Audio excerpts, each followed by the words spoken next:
नमस्कार विद्यार्थी मित्रांनो, कसे आहात? मजेत ना? मी नासा येवतीकर दिनविशेष माहिती कार्यक्रमात आपले स्वागत करतो.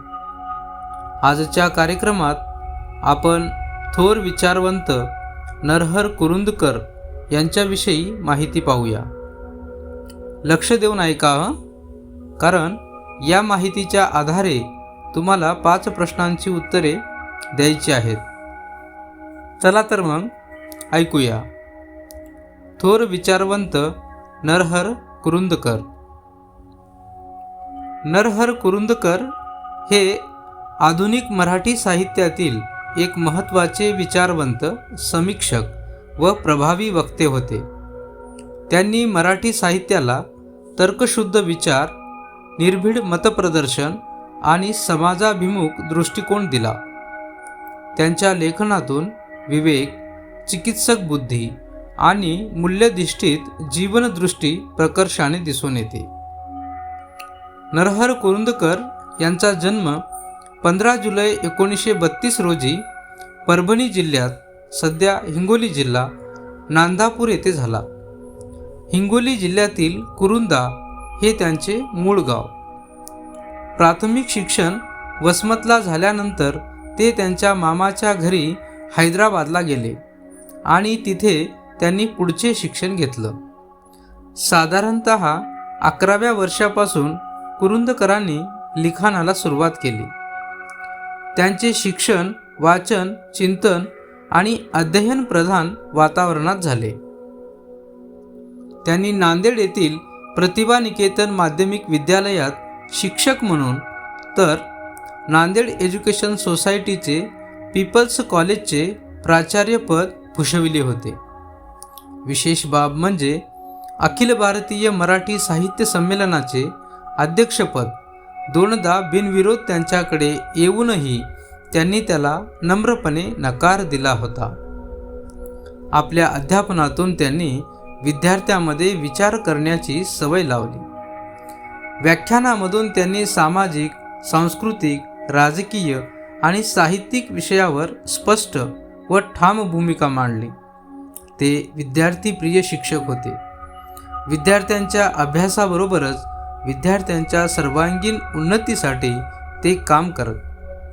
किशोरवयीन अवस्थेतच ते हैदराबाद मुक्तीसंग्रामात उतरले होते. या लढ्याच्या निमित्ताने त्यांना अनेक मोठ्या लोकांना जवळून पाहता आलं. त्यांचे लेखन विशेषतः निबंध आणि समीक्षा या प्रकारात महत्त्वाचे मानले जाते. त्यांनी परंपरेचा आदर राखत आधुनिक विचारांना स्थान दिले. भावनावश लेखनापेक्षा तर्क, विवेक आणि वस्तुनिष्ठता यावर त्यांनी भर दिला. त्यामुळे त्यांचे लेखन वाचकांना विचार करायला प्रवृत्त करते. साहित्य आणि समाज, विचार आणि विवेक यासारखी त्यांची पुस्तके मराठी वैचारिक साहित्यात मोलाची मानली जातात. त्यांच्या निबंधातून सामाजिक वास्तवाचे भान, मानवी मूल्यांची जाणीव आणि लोकशाही मूल्यांप्रती निष्ठा व्यक्त होते. त्यांच्या स्मृतिप्रित्यर्थ नांदेड शहरात 2010 मध्ये त्यांच्या नावाचे नरहर कुरुंदकर प्रतिष्ठान स्थापन करण्यात आले. त्यांची मुलगी श्यामल पत्की ह्या प्रतिष्ठानच्या संस्थापक अध्यक्ष होत्या. त्यांच्या धार आणि काठ या पुस्तकाला महाराष्ट्र राज्य पुरस्कार मिळाला आहे. दिनांक 10 फेब्रुवारी 1982 रोजी त्यांचे निधन झाले. मात्र त्यांच्या विचारांची परंपरा आजही मराठी साहित्यात जिवंत आहे. विवेकशील विचार, निर्भीड लेखनशैली आणि समाजाभिमुख दृष्टिकोन यामुळे नरहर कुरुंदकर हे मराठी साहित्यातील एक प्रेरणादायी व्यक्तिमत्व ठरले आहेत. आज नरहर कुरुंदकर यांची पुण्यतिथी. त्यानिमित्ताने त्यांच्या विचारांना त्रिवार वंदन. मुलांनो, तुम्हाला ही माहिती कशी वाटली नक्की कळवा चला आता या माहितीवर आधारित काही प्रश्न आणि उत्तर पाहूया. पहिला प्रश्न, नरहर कुरुंदकर हे कोणत्या शाळेत शिक्षक म्हणून काम पाहिले होते? बरोबर उत्तर आहे नांदेड येथील प्रतिभा निकेतन विद्यालयात नरहर कुरुंदकर यांनी शिक्षक म्हणून काम पाहिले होते.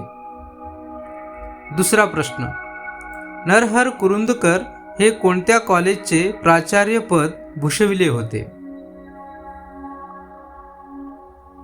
बरोबर उत्तर आहे नांदेड एज्युकेशन सोसायटीचे पीपल्स कॉलेजचे प्राचार्यपद त्यांनी भूषविले होते. तिसरा प्रश्न, नरहर कुरुंदकर प्रतिष्ठानची स्थापना कोठे करण्यात आली? बरोबर उत्तर आहे नांदेड येथे नरहर कुरुंदकर प्रतिष्ठानची स्थापना करण्यात आले.